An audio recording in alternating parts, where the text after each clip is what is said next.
It had continued for so long, and it was achieving nothing. Certainly those whom the IRA killed and murdered were being murdered in the name of a cause that had become futile. The cause being the declaration that Britain was going to withdraw from Ireland. That wasn't going to happen.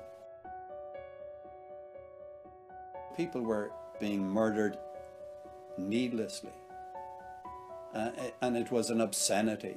And I particularly felt it, and the SDLP particularly felt it, because it was being perpetrated in the name of Irish unity, an aspiration that we share, but we knew and could see that it was so totally futile.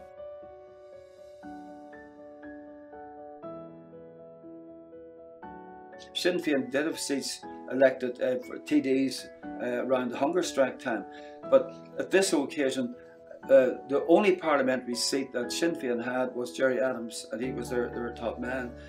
What I remember was getting towards the end, I knew I was going to get a good vote. I was not confident I was going to win it. I was watching all these Adams coming in, all the votes were being counted, and I felt, you know, I'm going to be very, very near, but I don't think I'm going to make it.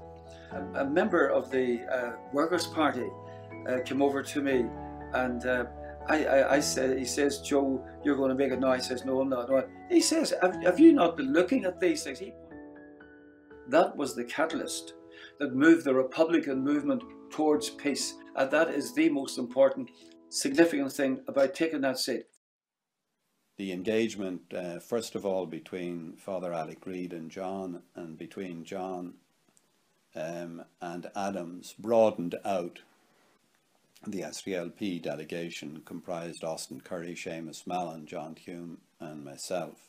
I suppose if you want to boil it down to the most important issue, was the issue of what was described as self-determination. Had the Irish people not the right to self-determine? But in the traditional Sinn Féin interpretation, the Irish people meant the whole of the people of the island voting on one day. Whereas John would say, yes, the Irish people have the right to self-determine their future, but currently they are divided. What needed to happen was a political engagement between both communities, rather than a war, such as was being conducted by the IRA against the British and indeed the Unionist community. That the war, as they describe it, was only deepening division. IRA took so long to declare a ceasefire after all the work that had gone into the talks and everything else. All of that took a huge toll on John.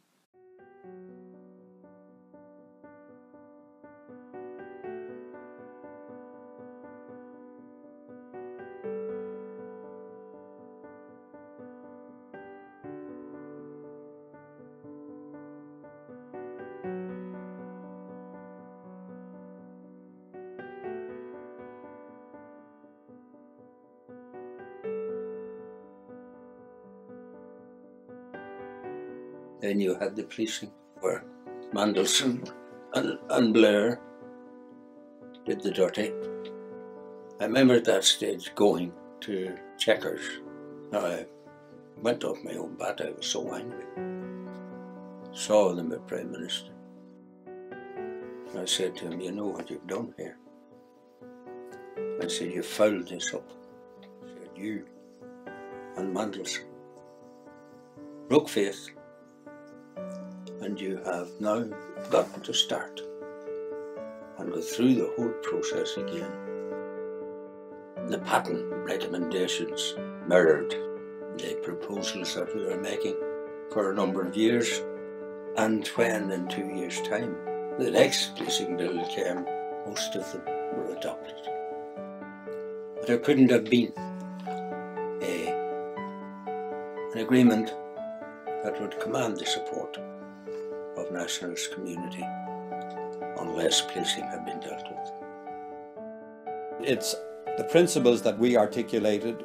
We weren't the only ones articulating all of those principles, that we were the party that was, I suppose, the most prominent of those articulating the principles of civil rights, respect for human rights, and the party that from the very outset stressed partnership. And those key principles are essential if political life here is to thrive